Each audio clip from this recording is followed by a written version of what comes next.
David Paulides wrote the books on Missing 411, in which he exposes a cover-up by the largest body of federally trained police officers in the United States, the Forest Rangers of the National Park Service.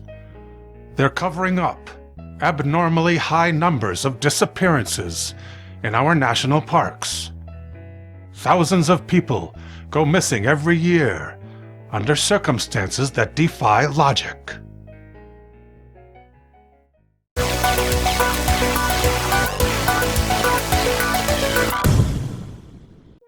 David Paulides is a retired 20-year veteran of the San Jose Police Department who worked his way up to the rank of detective. He always had an interest in the outdoors, mostly fishing in the Sierras and in Oregon. Shortly after his retirement from the police force, he was in a national park doing research for a book on cryptozoology. He suspected he was being followed by two rangers in uniform. At the end of the day, David departed the grounds by car, driving to his motel room, only a short distance away.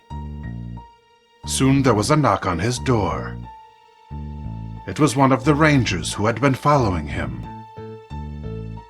The ranger explained they recognized him from a picture on the jacket of one of his books. They had read his published work, and they knew he was an ex-cop. Paulides invited him in, and the officer revealed that he and his partner were working on park grounds to investigate missing person cases. People were going missing in places which should have been safe. Typically, in the first week that followed such a disappearance, there was a lot of attention from the press, and resources were heavily committed in a search for the victim. However, these efforts would quickly end in failure, and the visibility of the case would drop to zero. In ranger jargon, they called it a search which has been placed in continuous limited mode, or in other words, a cold case. These disappearances happened under circumstances so abnormal that the cases cried out for further investigation, especially in light of the increasing number of missing people. When the ranger and his partner reported this, they were stonewalled by chain of command. Paulides' contacts in law enforcement confirmed the ranger's story, and further research would prove this was not just a problem in one of the national parks, but in all of them. He ruled out those cases of missing people who wanted to harm themselves, or people who were the victims of foul play or a predatory animal.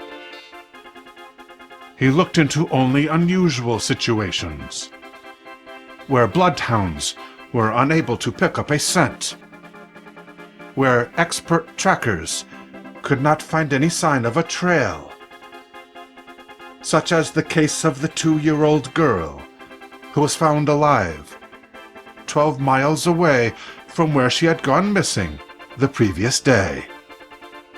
A trek which would have taken her over 2 mountain ranges in less than 24 hours.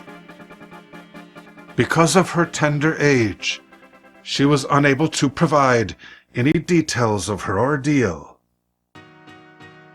In his book, Missing 411, North America and Beyond, David Paulides features the case of Kevin O'Keefe, a camper, 36 years of age. In 1985, O'Keefe traveled from his home in California for a wilderness vacation in Alaska.